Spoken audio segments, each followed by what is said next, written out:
Hi, and welcome to Selling in a Skirt with Judy Hoberman. I'm Judy. If you're a first-time listener, welcome. And if you're back again with us, thank you so much for joining us again. Selling in a Skirt is all about connection, community, and creating relationships. It's about empowering professional women and encouraging men to be champions, advocates, and sponsors of women in leadership. Now, what I love most about what I get to do is I get to share important, impactful, relevant information with my special guests. And every week it's the same. We have the most amazing people. But today, I'm going to say she's more amazing. That's because she's with us today. So I'm going to tell you a little bit about Stephene Klein, and then we're going to bring her on. So she's got a very impressive bio. So she's a trailblazer whose academic and professional journeys stand as a testament to her relentless pursuit of excellence. She's a slacker because she only has 3 master's degrees, an MBA, MPH, and MPHA from Everglades University in Boca Raton, Florida, where she graduated summa cum laude, making her place at the pinnacle of her class with an unrivaled 4.0 GPA. So she is an academic titan, and she also not only delivered the graduate commencement keynote address, inspiring a crowd of over 1,000 attendees, but she also is a notable faculty member guiding the next generation of leaders. Her profound insights and wealth of knowledge have shaped countless C-suite executives, fostering excellence and innovation on a global scale. I'm going to let her tell you the rest. So welcome, Stephene. We are so excited to have you here and want everybody to know you. Thank you so much, Judy. It's just a pleasure and honor to be here with you and all of your listeners. Thank you so much for having me today. Absolutely. So I want you to tell us more about who you are. I just gave like a little bit of a highlight because, as I said, a slacker that you are, like you've really done nothing, but I have pages of things that you've done, and I'm so excited to have you with us. So tell us who you are, what you do, and why you love most about what you do. Well, first and foremost, I am, of course, just like you, Judy, I am so passionate about empowering women and having this important conversation about women in leadership and closing the gender gap here, especially in the workforce, et cetera. And so, like you, I share your passion. I love the concept of learn, share, grow, and learn, grow, share, and whichever order it, of course, comes naturally for whoever we're speaking to in our audience. And so currently, my role is as the Vice President of Board Experience for Zschool. Zschool definitely is an education technology company where we specialize in making those connections between universities and organizations and assisting them with their professional development and executive education curriculum. And so that is my role today. I lead actually more than a dozen programs regarding advisory board facilitation. I facilitate around 600 meetings a year for Zschool, and that spans over 40 universities. Like I said, more than a dozen programs, and at this point, that spans over 10,000 C-suite executives and executive professionals worldwide. Wow. Okay, that's just in a word, wow. So, you said right in the beginning, because we both have the same passion for empowering professional women. What got you started that way? Why is that so important to you? One of the reasons why that's so important to me is because early on, as you can imagine, I know perhaps those who are just listening to us today, they don't see me, but I do have blonde hair and blue eyes. And when I first started out as uh, a young woman in corporate America, I entered the workforce at a really early age. I actually was given a phenomenal opportunity to become the director of research of CBS, the CBS affiliate in my area there of Mobile, Alabama, Pensacola, Florida, when I was just 20 years old. Primarily because I had a background in data analytics, data collection, qualitative and quantitative research through Nielsen, at the time, AC Nielsen Consumer Product Research. And so I was able to pick up that position before I actually finished my bachelor's degree.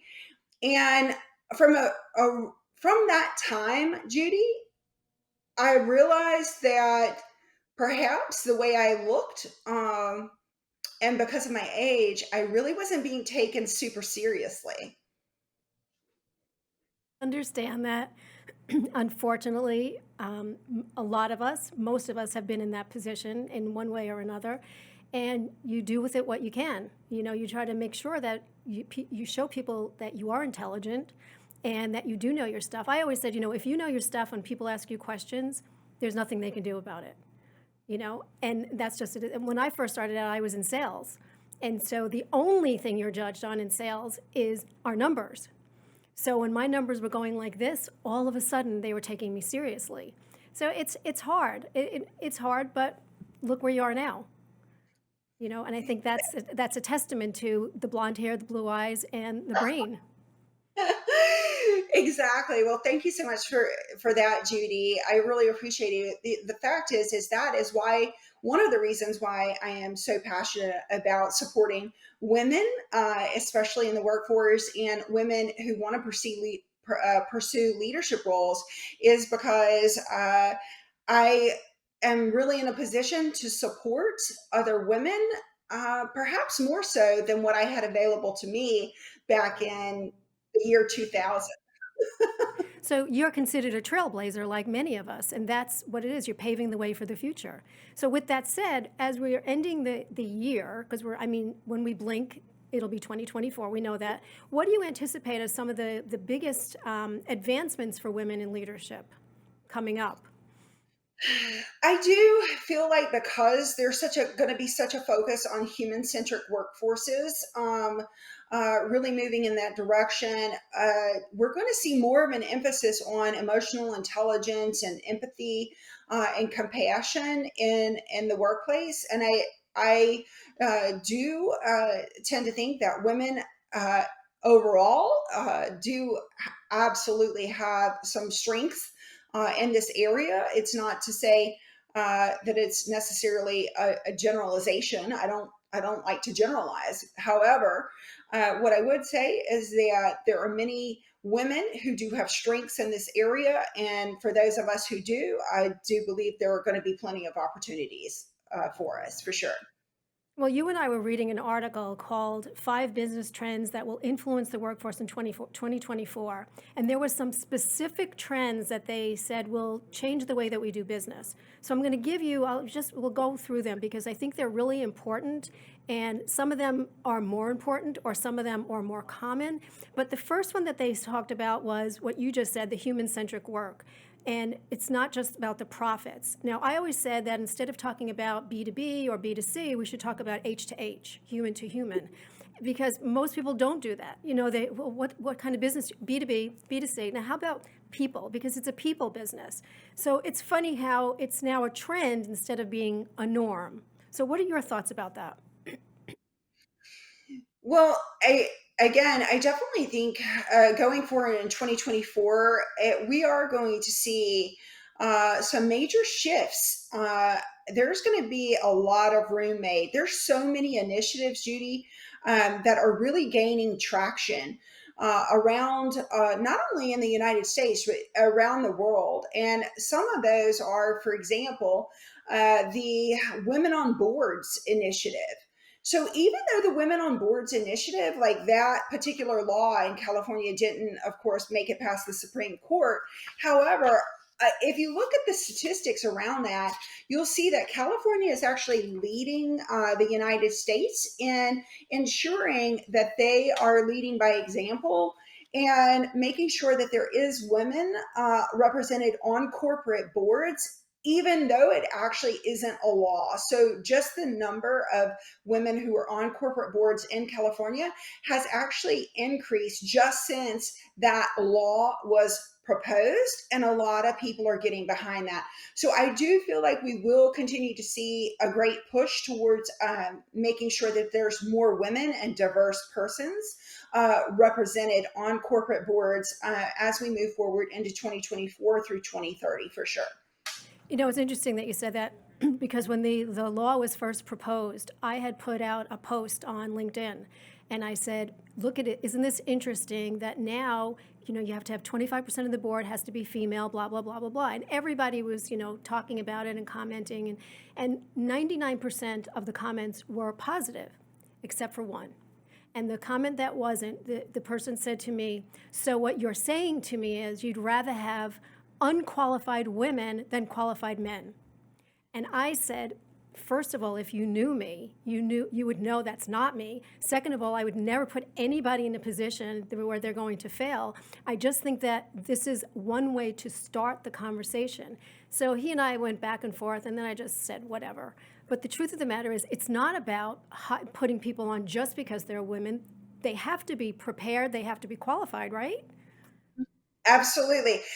And that's the bigger piece of the conversation. And across the board, I do think, Judy, we're going to see like the 30 by 30 initiative that many police departments around the country have adopted even in 2023. We're going to see more of them join the 30 by 30 initiative. For those of you who may be listening that are not familiar with the 30 by 30 initiative, this is where many, not just police departments, to my understanding, but many public departments are really starting to adopt the 30 by 30 initiative to where they're wanting to increase the number of police officers who are women in their departments by 2030 by 30%.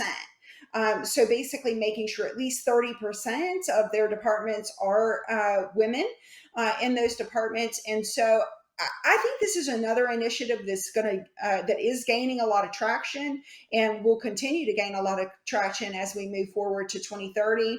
And then also, Judy, I'm so excited. I have to share with you. I really have to share with everybody. I am so elated in regard to Chief Naval Officer Admiral Lisa Franchetti, actually being confirmed to the Navy's top spot. That was just announced, as you know, maybe just even less than maybe 10 days ago, I believe it was. I was so excited. When her nomination was being held up, I definitely wrote both my senators. I wrote the White House, and I said, let's move forward with this. Let's make sure that Admiral Lisa Franchetti's nomination is definitely confirmed as we move into 2024. And to think that she is now in command of those naval warships that are sitting off the coast of Israel, it is absolutely wonderful to know that we have a woman in that position. And I say that because she is enormously qualified. She is the highest qualified individual for that particular position, or she wouldn't have been nominated in the first place. And so I'm just so excited for that. And then also, I just saw, Judy, where for the first time ever, all of the, I would say a majority of the 2024 Grammy nominees are all, for the most part, women. And there are some phenomenal women who have been nominated for Grammys this year. And I think we're just going to see a lot more recognition of powerful women, and the world will begin to really embrace powerful women like they've never embraced powerful women before. And then maybe Mother Nature can take a breather because I think she's trying to show us who's really the boss here. I'm sorry. No, but it's true. It's true because there are so many more women in different industries and organizations and companies than there's ever been. You look at politics, there's more women in politics, there's more women in government. So, and it's qualified women. There are some that aren't qualified, and yes, okay, it happens, but the majority are qualified. So, okay, let's move on to the next trend. The trend is generally associated with realtors, location, location, location, and then they added the word not to it. So it sounds like we're getting ready to do business differently and put a stake in the ground to make it real. So tell us what your thoughts are about that. Yeah, this is the very first thing I thought about is wow. So talking about the fact that number two was where they were saying location, location, location, like you said, not meaning it's not about the location. Actually, I started really chuckling because I don't know if you saw this, but earlier last week, the National Association of Realtors just lost a class action lawsuit in regard to some of their price fixing practices, and they've just been sued for billions and billions of dollars. That's the National Association of Realtors. And so I couldn't help but think of that right when I saw that, because it was so synchronistic to me that this would be here, that it was not about location, location, location. Um, because here's the thing, even the real estate industry is about to change because of this huge verdict that just came down in favor of plaintiffs in this particular regard. But in this particular article, I know we're talking about, of course, virtual work and remote work, and that you don't have to be there in the office. And I will say that there are some initiatives around the country, which I'm super excited about, where companies are now turning their offices into cultural innovation centers. And they're really emphasizing that collaboration and innovation piece. So it's not going to be surprising to me if we see more and more companies sort of leaning in this direction, to where the headquarters are then really embracing this dynamic of utilizing space for collaboration and innovation, as people from all over the world then come into their headquarters and places, or their other offices around the country and around the world, because there's going to be need to be more space for collaboration and innovation as we move forward. That's my thoughts on that, for sure. Yeah, and if you think about it, when the pandemic started, or before the pandemic, there's major industries that said we could never do business from home. It's never going to happen. It's never going to work. And of course, we were forced to do this, and we found out that it does do this. But I don't know if you saw, I think it was maybe 2-3 weeks ago, somewhere like that, a company was giving tiny homes to their employees as their office space. So they can decorate it any way they want. They can do whatever they want. They basically live there if they choose to. And it's a place where you can just, sit back and be creative and be innovative. I thought that was brilliant, because it's everybody's different. And, who wants to be in the same space with everybody else if that's not your style? That's amazing, Judy. I haven't actually seen that one, but I'm happy you shared that with me, because that's along the lines of the collaboration and innovation centers. So it's interesting how the different companies are going to be moving forward. And it's exciting to me, because I just really feel like as we go into 2024, people are really open to embracing change, whereas in the past, maybe historically, people have been super resistant to change. However, I tend to think that more and more there's going to be an emphasis on embracing change and really seeing change for the first time ever as an enormous opportunity. Say, let's not be resistant to change. Let's be change excited, because really great things come from change, right? So, Yes, I love that. Change excited, Judy. yeah. That's great. Yes. Okay, the next one really probably should have been number one, because most great leaders are already doing this, and that's emotional intelligence and mental health. And it seems like this past year, everyone's talking about empathy, and it's not a new quality, but it's now acceptable behavior. It's like, we couldn't talk about confidence years ago because it was like taboo. You don't talk about that. And now everybody talks about it. But it's interesting, because when I first moved here to Dallas, every single person that I met, every person, when I asked what they did, they said they were a servant leader. And after like the fourth or fifth one, I said, well, what is that? And the person I was talking to at the time, she lectured me for like 30 minutes about what a servant leader is. I said, oh, that's what I do all the time. I didn't know it had a title. And that's kind of the same thing that I'm thinking about EQ and all of this, but it's really, really important. Tell me what you think about that. The experience with EI and mental health is now on the trend list. Well, my initial thought is it's about time. So But you're doing it anyway. You're doing it anyway. yes, we're doing it anyway. I suppose I'm just relieved and thankful that it actually is now trending. If that means that more leaders will be open to adopting and becoming more trained and skilled in emotional intelligence and empathy and compassion, Hmm. uh, I say it's about time. It is. And I think that what's good about it is that people are actually paying attention.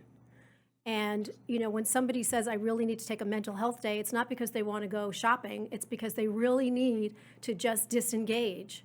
And so the fact that people are okay with it is better. So, Judy, this is so interesting too because there's a couple of companies that I know of. At least I know of at least one that really has started to embrace the practice of a lot of training around TQs, and that is the technology quotient. I believe perhaps Accenture is probably the one that I know of that's leading the way when it comes to their own internal sort of training regarding the technology quotient and making sure all of their team members are trained and skilled in the areas, of course, of artificial intelligence and machine learning and large language models and deep learning models and cybersecurity and cloud and all of these particular areas. And the one thing that I definitely noticed when this, of course, was on the trending list for top 5 2024 of what we can expect to see, I thought to myself, well, this is really interesting because while many others haven't exactly uh, maybe perhaps created a model similar to the technology quotient, I really felt like we're going to see more and more companies and organizational leaders lean in that direction. And if we're leaning in that direction, then we're going to need that emotional intelligence and that EQ piece of it to really make sure that as we're advancing from a technological perspective, that we're also advancing from a human centric perspective as well. right. So it's all like a puzzle pieces. Okay, the fourth Definitely. one is an interesting one. It says having a societal say. So how does that affect the way we do business? Well, having a societal say, I feel like really goes into making sure, once again, that everyone is heard Hmm. and that there are psychologically safe places and psychological safe cultures within organizations to where everybody feels like they can express their thoughts and their opinions and their feelings without having any sort of backlash. And what this reminds me of is in popular, culture where in the past, historically, if a woman spoke out of place, a lot of times there were certain men. Okay, I'm not saying all men, but there were certain men who definitely would say to another man something like, "Oh, you need to uh, uh, put your woman in her place," or Mm. perhaps remind her of her place, or you need to check her, or what have you. And I was even reminded this of just this past weekend when I read a story where a famous rapper was actually apologizing for having said that in the past as it pertained to Britney Spears, and it had to do with I think the quote was, "Oh yeah, put a muzzle on it." Mm. And so what I am really excited about is that again that those who have made those mistakes in the past are coming forward, they're apologizing for their mistakes, there's a higher level of conscious awareness that perhaps uh, admittedly, that they're willing to speak up and say, I was wrong for saying that and I apologize.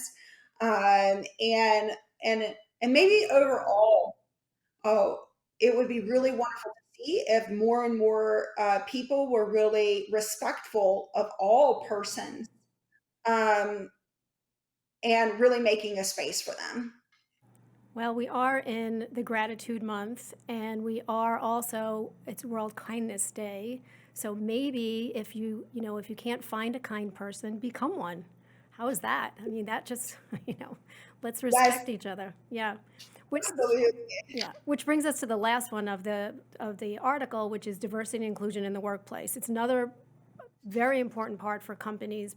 So how can this effectively be communicated so there is significant representation of women and diverse leadership? Again, it's awareness, but what do you think would be one of the first steps a company can do?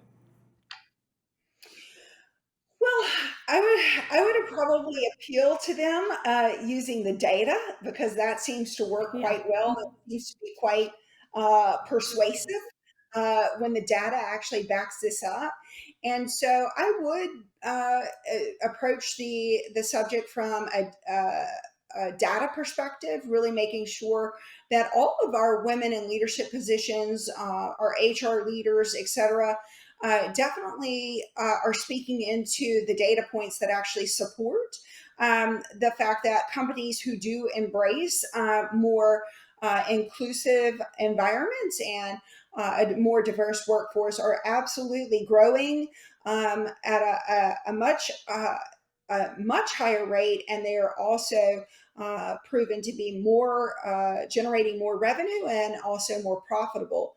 And the other thing I would say about that is, 2024, Judy, is going to be all about elevating the future of work. So there's been a lot of conversations about the future of work and the future of work and what does that look like. However, I do uh, feel like we're moving into this time frame where we're going to see more people speaking into actually that it can't be we're moving into just the future of work with sort of the status quo continuing to be okay. um, no, I tend to think that there will be more people that are speaking up and saying, well, since we're adopting the future of work and we're really open to these conversations now, let's really see what will it actually take to actually elevate what the future of work looks like in the future, and let's go ahead and lay those foundational principles and that framework into place now. Now, so for 2024, it's in place. Yeah, I totally agree.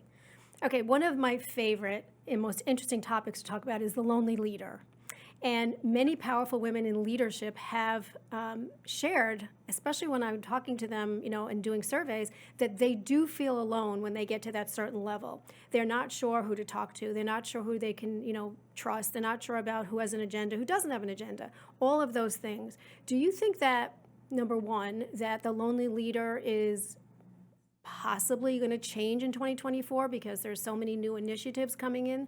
And then the second part of that question is, do you think that the lonely leader is more about emerging leaders that are just coming through the ranks, or about those that are considered trailblazers and, the first of, and so on and so forth, that have been in those ranks and are now trying to figure out, like, what's next?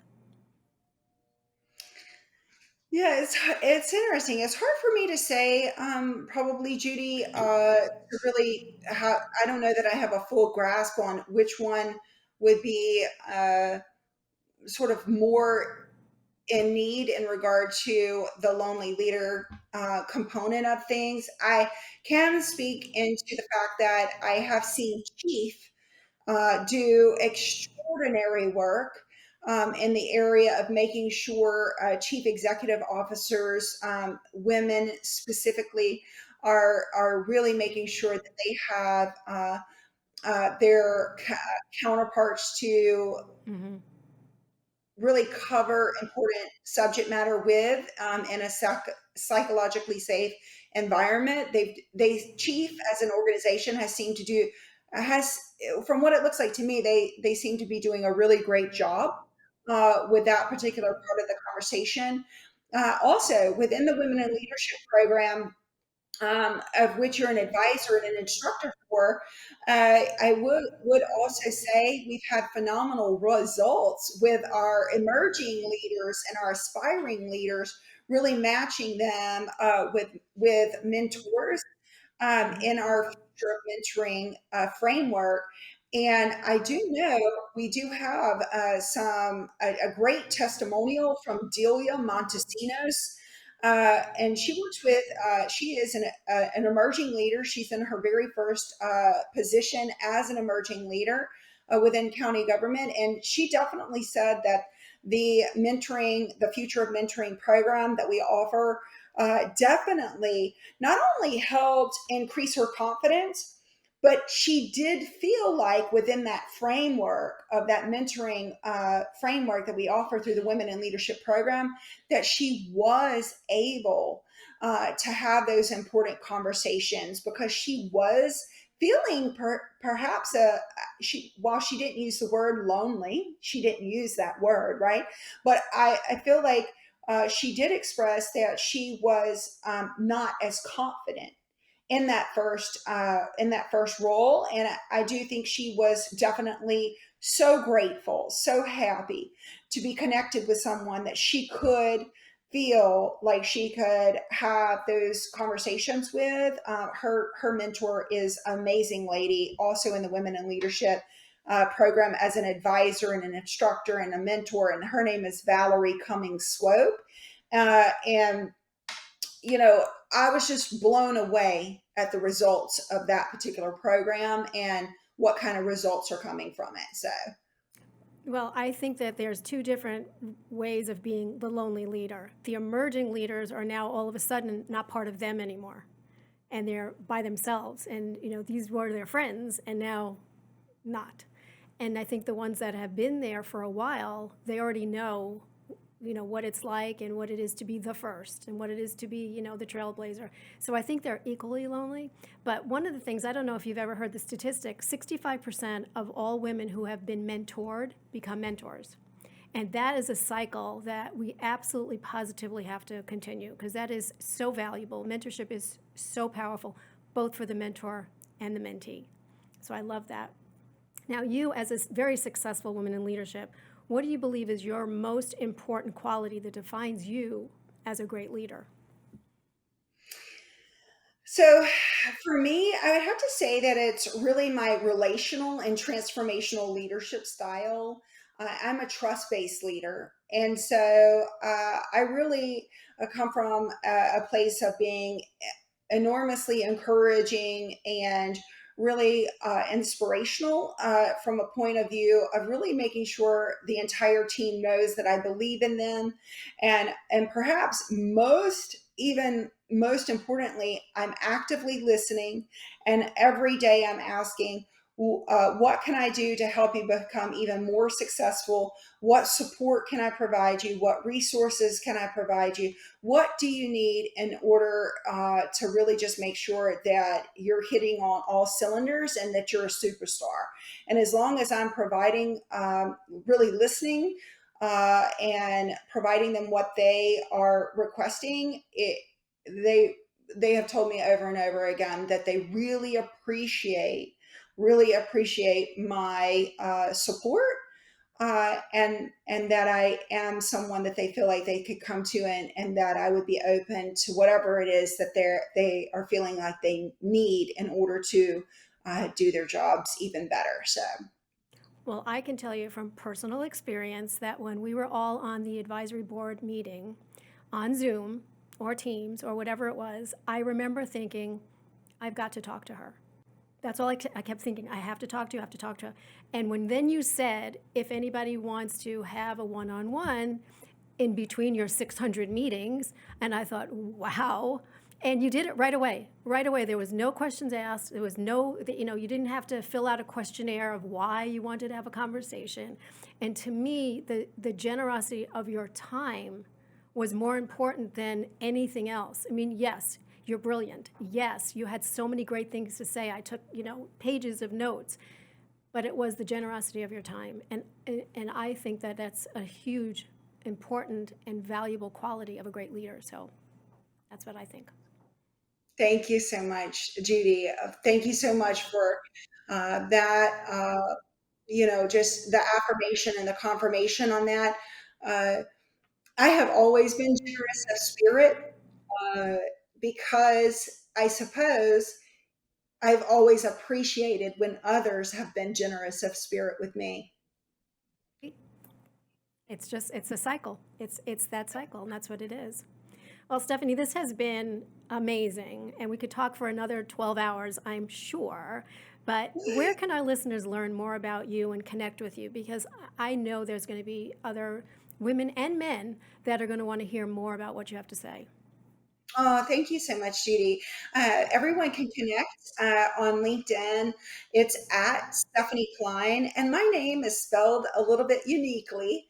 My name is spelled Stephene. Okay, Klein, Klein. And so, yes, I am the only one. That's the easy part. That's true. Nobody else has that. Yeah. That's the easiest part about that. But my father's name was Stephen, and so they just added. My parents added an E, and I became Stephanie, and so it's Stephene, and that's how Stephanie is spelled uh, for my name. So thank you so much for that, Judy. Absolutely, and we'll make sure when this goes live, we'll make sure that you are spelled correctly, and yeah, because there is no other E, Stephanie. So, well, thank you so much for being with us today. I truly enjoyed it, and I want to thank everybody else who has joined us as well on Selling Your Skirt with Judy Hoberman. We're excited each time to bring amazing men, amazing women, people that have impactful, informative, and unbelievable stories to share with you. So until next time, we'll see you then.